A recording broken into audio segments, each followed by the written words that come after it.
Naumpisahan ko ng slice pero ang aking gustong ibahagi na naman sa inyo ang aking paggawa ng radish salad or rabanos.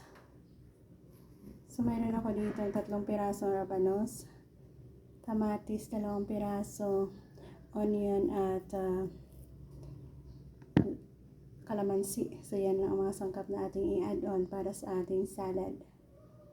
Naubos ko ng mahiwa, manipis. Lagyan ng asin at pigaan. Matapos nating mapigaan, lagyan natin ng lime. 4 na pirasong lime natin.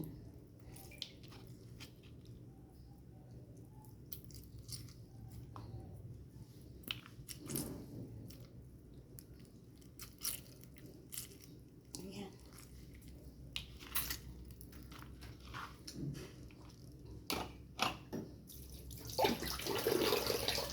Lagyan na rin natin asukal.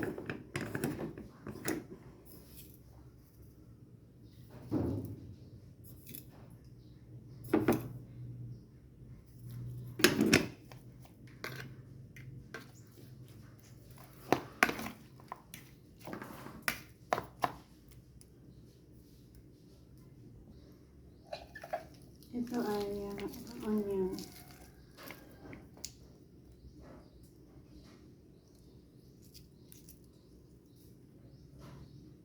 Last ang ating kamatis. Ayan. So ito na guys ang ating easy na salad para sa ating radish. Sarap na nito guys.